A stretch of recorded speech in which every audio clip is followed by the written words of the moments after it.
शिव सप्त तीर्थ का बड़ा महत्व है।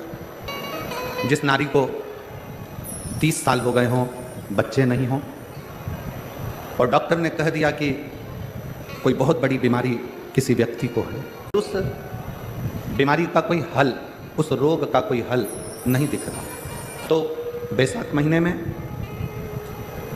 शिव सप्त तीर्थ का एक अनुष्ठान अपने जीवन में जरूर करें।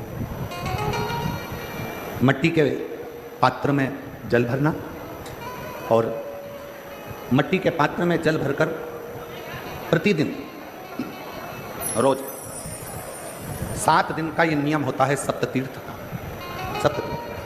बस विराम जो है उसका प्रदोष के दिन होना चाहिए।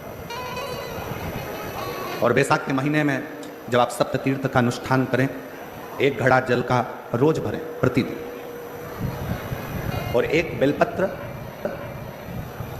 1 शमी पत्र उस घड़े के नजदीक में कोई पात्र में अवश्य रखें।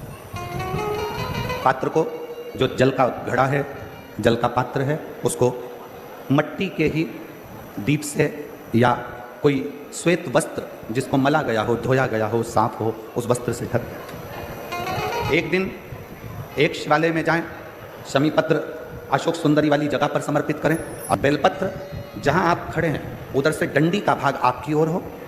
फिर जो मट्टी के पात्र में जल है वो भगवान शंकर को अपनी कामना कर कर शिव जी को समर्पित कर दो। संतान के लिए कर रहे हो तो वहीं से जल को एक कटोरी में, एक पात्र में झेल लीजिए। उस जल का आधा भाग नंदी के पास बैठकर आप ग्रहण कर लो, आधा भाग अपने पति को देना प्रारंभ कर दो। कोई रोग के लिए कर रहे हो, किसी बीमारी के लिए कर रहे हो, तो वो जल आप अपने घर की देहली में प्रवेश करने के पहले अपने मुख में उसको ग्रहण कर। एक दिन में एक शिवालय, दूसरे दिन दूसरा शिवालय, तीसरे दिन तीसरा शिवालय। अगर अपने नगर में, अपने गांव में, अपने क्षेत्र में 7 शंकर के मंदिर नहीं हो, यदि अपने गांव में, अपने नगर में, अपने क्षेत्र में 7 शंकर के शिवालय नहीं हो, तो मिट्टी का शिवलिंग बनाकर उस पे चढ़ाओ, पर रोज एक शिवालय अलग होना चाहिए। प्रति प्रदोष के दिन जब आप इस सप्ततीर्थ का विराम करेंगे, उस समय पर जल, जब प्रदोष काल आए, प्रदोष काल का जब समय हो, जल चढ़ाओ सुबह, और प्रदोष काल का जब समय हो, उस जल का पान उस प्रदोष काल में कर लेना। प्रदोष को, जो प्रदोष काल में उस जल को शंकर का पंचाक्षर मंत्र नमः शिवाय, षडाक्षर मंत्र ओम नमः शिवाय या श्री शिवाय नमस्तुभ्यम बोलकर प्रदोष काल में उस जल का पान करें। बाबा को प्रार्थना करें, शिव से विनय करें। ये नियम केवल बैसाख के महीने में होता है, इसको बाकी के महीने में नहीं किया जाता है। इसको बाकी के महीने में, बैसाख महीने की शिवरात्रि पड़े, बैसाख महीने की प्रदोष पड़े, तो एक बेलपत्र शंकर को अवश्य समर्पित करें। मान लो गर्मी बहुत तेज है, पेड़ों पर बेलपत्र नहीं मिले, तो एक दुर्वा शिव को अवश्य समर्पित करें। विजयदशमी पे हमारे यहाँ शमी के पत्र की बड़ी पूजन का महत्व है।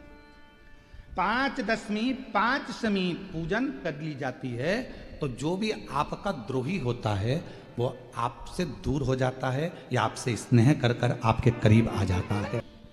5 कोई सी भी दशमी पर शमी के वृक्ष के नीचे जाइए, घी का दीपक लगाइए, शुद्ध जल तांबे के पात्र में लेकर जाकर अर्पित करिए। पहले दीप जलाना, उसके बाद शमी के पौधे में जल डालना, और पौधे उस वृक्ष के नीचे बैठकर जल चढ़ाकर वहीं पर 1 चावल का दाना समर्पित कर कर बाबा से प्रार्थना करना कि बाबा मुझे बहुत कष्ट है, ये मेरा एक तकलीफ मुझे दे रहा है, बस आप मेरी तकलीफ को दूर करना। शिव की ऐसी कृपा होगी।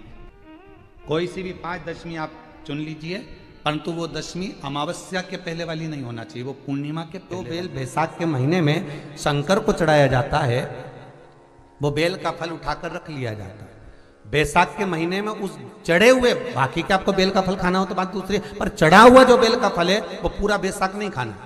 बैसाख के बाद में अगला जो महीना आए, उस महीने के अंदर उस फल के अंदर का गुर्दा निकालकर उसको सुखा लीजिए, और सुखाकर जिस व्यक्ति को पथरी की बीमारी हो और जिस व्यक्ति को पेट में बहुत भोजन पचता ही नहीं है, पूरा शरीर पाचन क्रिया बेकार हो गई, उस व्यक्ति को केवल 7 दिन तक शंकर पर चढ़ा हुआ वो बेलपत्र प्रदान कर दीजिए। पथरी भी बाहर और पाचन क्रिया भी ठीक, जिंदगी भर तकलीफ नहीं।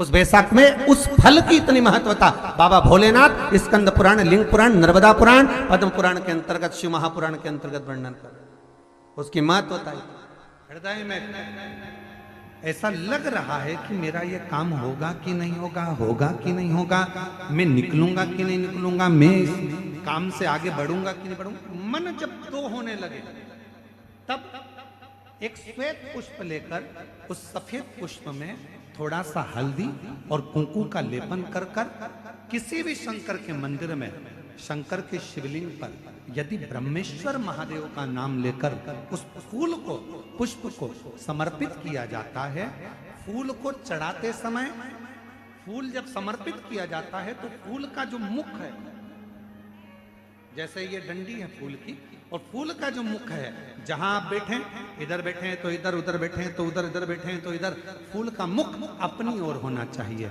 उस भगवान शंकर के शिवलिंग पर ब्रह्मेश्वर महादेव का नाम लेकर यदि वो श्वेत पुष्प हल्दी और कुंकू लगाकर समर्पित करा जाता है